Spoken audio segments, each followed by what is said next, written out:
Hello everyone, Dokiller here, and welcome to another random Minecraft video. I am back in the Dalek mod in Minecraft 1.8, and today's video is going to be going over the WIP TARDIS panel.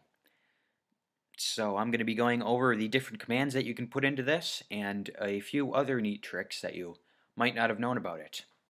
So to get started, I'm going to show off the TARDIS setup that I have in here with the TARDIS panel commands.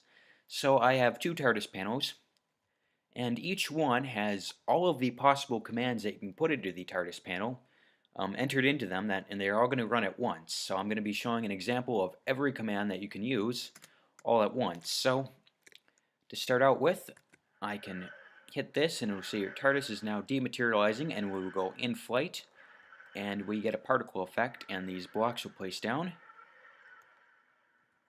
And we also get the words in flight appear in the chat. And if I go over here and right-click this one, you'll see we get another particle effect. These lapis blocks set down. The TARDIS will rematerialize. We'll play the demat remat sound again, and we'll get the word landing that will appear in the chat. So that is an example of every command that you can enter into the TARDIS panel. So what are these commands? So if we go over here and we set down a TARDIS panel, if you hold nothing in your hand, you have an empty hand, and you shift right click this, a GUI will come up. And you'll notice on here the TARDIS panels only accept TARDIS panel commands. So this isn't like an ordinary command block. You can't just go and type in any single Minecraft command that you want in here.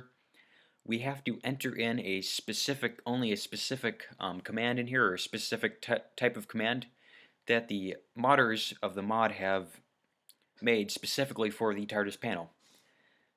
So to start out with, the first command is a very easy one. It's the travel command. So just /travel. There are no parameters that go into it. It's very easy to use, and as you can probably guess, this command will dematerialize or rematerialize your TARDIS. So when you right click, one of those two things will happen, and it will play the TARDIS engine sound. The next command that we can use is the particle command. So that's /particle, and you'll probably notice that there is a vanilla particle command as well. And if we take a look at the parameters for this, we need the particle name, the place where it's going to be, the direction it's going to be going in, the speed, number of the particles that we want, all kinds of stuff in here. This command is much, much simpler. We just need the particle and the coordinates that we want the particle to show up at. And so we need an ID number for the particle. So there's a limited number of ID numbers that you can use. I don't think there's more than 50 types of particles out there, but if you want a list of particles, if we just go back to the /particle command, you can hit space, hit tab, and it will autofill a particle for you, but it will list in the chat here all of the different types of particles that we can choose from in Minecraft. So there's a lot of different particles that we can use, but unfortunately we can't type the names into the TARDIS panel. Each one of these has an ID number, and I do not believe that they are listed in any sort of order in the chat here, at least not by ID number. So for me, it's more of a guess and check thing. So I just enter in a random number and then check to see what it looks like when I'm done. So the next thing, as I said, is the coordinates. So we can use tilde for relative coordinates, or you can type in exact coordinates. Now in using tilde, there is one important thing to note. Ordinarily, in any commands that you run in vanilla Minecraft, you would, if you want to do a tilde to a positive direction, you would just do tilde that number. So if we want this to appear one above the TARDIS panel, we would just do tilde 1 ordinarily. That's not going to work in the TARDIS panel. We need to do tilde +1. And then it's still minus if you want to do it in the negative direction. But yeah, if you're doing something in the positive direction, you need this plus symbol here. Otherwise, it's not going to work. So that's the particle command. Again, /particle, the ID number, and the coordinates that you want that particle to go at. And as you can see, that is a very huge explosion particle, so we get this big explosion effect. But I just guess and check with it. As I said, I type in a random number and see what we get. So here's the note block particle. And yeah, I don't know what the limit is. I don't have all the particle types memorized, but there's a lot of particles that you probably recognize in Minecraft. And there's quite a few to choose from, so you can do a lot of stuff with this particle command. You can have smoke come out of the TARDIS vents, perhaps. or whatever you want to do. There's a lot of different choices for you on that. So there are lots of particles that, as you can see from this list, that you can choose from. Here's a pretty funny one for number 41. You can actually get this outer garden particle to come up, and it looks pretty weird. So like in a temple. So if you wanted in a ocean monument, so if you wanted to do like a ocean monument themed TARDIS and you wanted this particle to appear on the player, you can put that in the TARDIS panel. So the next command that I'm going to be showing you is the echo command. And this is a very easy command to use. It's /echo, and after this you can type out a string of whatever you want and it will put that into the chat. So we can do like /echo does TARDIS is awesome. And when I right click this, it's going to say in the chat, does TARDIS is awesome. So whatever message you want to put there after the echo command, it will put in that message for you. So the last command that we can put in here is the setblock command. So once again, you'll probably be aware that there is a vanilla setblock command, and it has a bunch of different parameters in it. And once again, in the TARDIS panel, this command is a bit simpler, and it's in a bit of a it's done in a bit of a different order from the vanilla command, but it's very similar in many ways. So we do setBlock, we do the block name, and then the coordinates that we want the block to be set at. And much like in the vanilla command, we can specify whether we want the block from vanilla Minecraft or from a mod. So for instance, we want a Minecraft block, we can say Minecraft : and then that block name. So if we want a redstone block, for instance, to be placed, we can do Minecraft redstone block and then the coordinates. So let me just do a +1 again, just put it right above the TARDIS panel, but obviously you can use whatever coordinates you want, and boom, there's a redstone block that gets placed down above the TARDIS panel. So if we want a Dalek mod block, we can do the same thing, but instead of putting down Minecraft, we say the Dalek mod, and then we can put in the name of the Dalek mod block that we want. So spin A is one of them, spin _A. It's about the only one I have memorized. And boom, we get down this Dalek mod spin block. So using this, if you have a different mod that adds different blocks in, you can just delete this part and put in the mod ID name and then a colon, and then you can do the name after that block. So it's just like with the setBlock command, but in the TARDIS panel. And yeah, you can do whatever blocks you want with that, whether they're vanilla or modded. And that is every one of the TARDIS panel commands. So another thing that you can do with these commands is you can actually stack them. So you can run more than one command per panel, and to do that, just once you're done with a command, put in a comma, and then you can just immediately start typing in the next command. So like I can say travel after this, and I can put in a comma, /, then I can put in a particle command, give that a particle ID number and coordinates where that goes, comma, /, then I can say echo something. And we can see we run all of those in at once. So we'll rematerialize, dematerialize, that block will place down, we'll have the particle effect, we'll have whatever message we want to appear in the chat come up in the chat. So yeah, very easy, just a comma, and then immediately after that put in whatever command that you want to put in.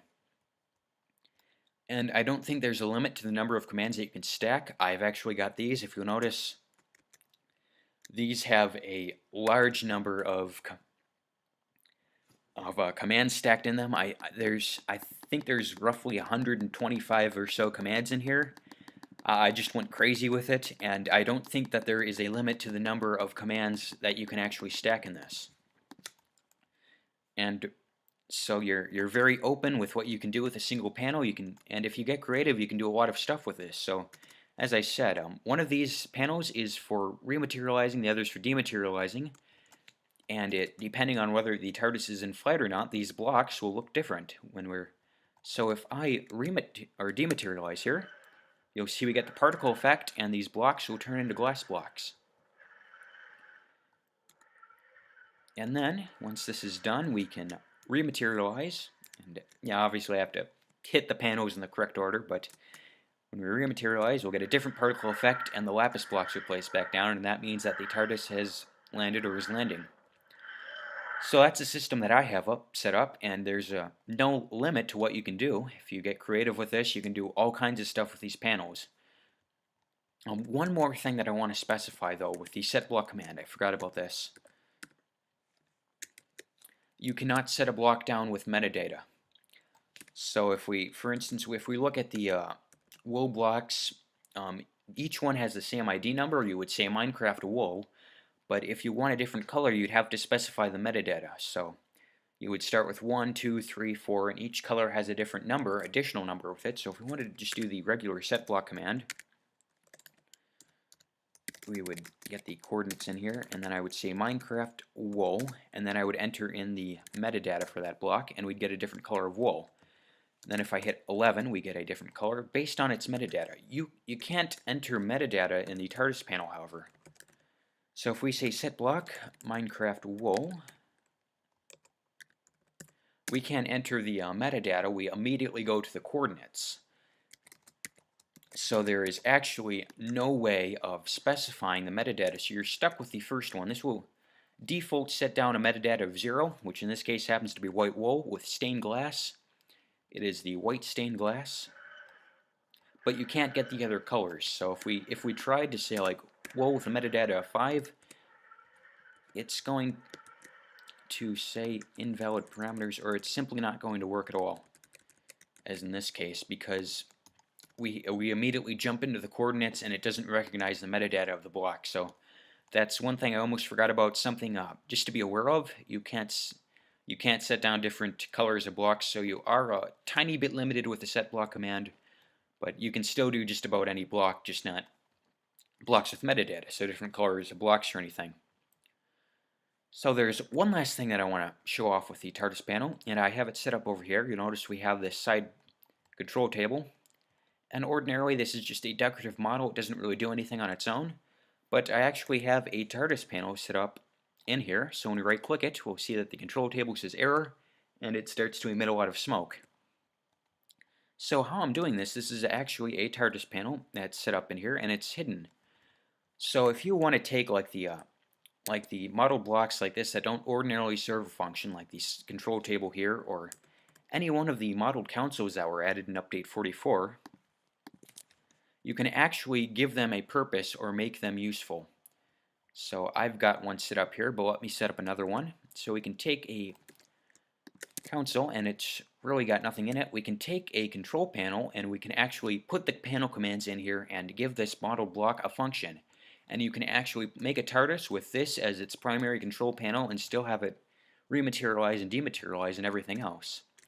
So if we put one in here, and I wanted to just put one right there, and then we want this part of the console to function, so we could say have it dematerialize or rematerialize, for instance. We can just put the travel command in here, but we still have this big ugly looking model sticking out of the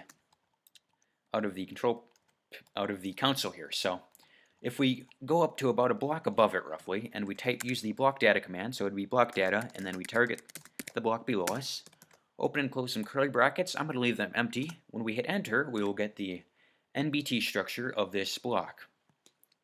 So you'll notice we have a position here, we have its rotation because it's placed at an angle, we have its permissions, who it's set to, we have the command in here, and the ID number, which all title entities have, but we also have one more value, and that's this hide model value. So if we go inside these curly brackets in our command here, and we type that in, hide underscore model, then we set that to 1B, it's currently at 0B, but if we set it to 1B and hit enter, it will disappear on us. And all that does is it hides the model so it looks invisible. The hitbox is still here, we can still run the command, but it doesn't look like it's in the model of the TARDIS console here. So we still have a nice looking TARDIS console, but we can have it do different stuff for us. We can have it travel if we want it to, or put down a particle effect, or set blocks, or echo us as a message, or however you want to do it. And you can just make it look nice and seamless by using that hide model and put it in here. And you can have a fully functioning TARDIS panel with just this model and make it look pretty nice if that's what you want in your custom TARDIS. So this hide model will work with a lot of the Dalek mod models, I think, if we take a monitor, and we want that on here, so we can place down a monitor, the hide model will work on this one as well. So if we go up here, we run hide model, the model will hide, but we can still bring up that GUI. And it just looks like this panel or section of the TARDIS console will now enable us to set the coordinates and waypoints and chameleon circuit and everything else. So that you can use this hide model feature on the TARDIS panels and on other models to actually give these modeled console blocks a function. And yeah, you can use that in your custom TARDIS or whatever, and you can make it use that and you can make it look pretty neat. So yeah, I think just about every model has this hide model function, and that's what you can use with it. Or that's what you can use it for, I mean. So the last thing I'm going to get into is the permissions on here. So you can have it set to nobody, which is by default. You can have it so that everybody can operate it in a multiplayer world, or you can set it so that only your companions can come in here. So if you accidentally leave your TARDIS unlocked on the server or something, and you don't want anybody else to fly it, you can set it to companions and save, and anybody who is not your companion will not be able to run off in your TARDIS. And how you get companions, there is a command, so it's TARDIS/companions, and then you enter in the username of the person you want as a companion. So I just have myself in here. I'm in a single player world, so there's nobody else for me to add. I could put the pink fluffy Dalek on here if I wanted to, I guess, but yeah, just TARDIS companions and then the player name. And then they will be able to run your TARDIS panel if you want them to operate it with and fly the TARDIS around if you want to share your TARDIS with somebody. Otherwise, you can set to everybody or nobody, and I think those two do the same thing. At least I haven't noticed a difference with them, so something to keep in mind for a multiplayer setting. So that is everything there is to know about the TARDIS panel. And I hope you guys learned something new, so that's everything I had planned for this video. So, as always guys, leave a comment letting me know what you thought of this video, and if you liked it and you'd like to see me do more videos going in depth about a certain Dalek mod item or block or feature, let me know, either by leaving a like or in a comment. And yes, I will see you all in the next video. Thank you as always for watching, and goodbye for now, everyone.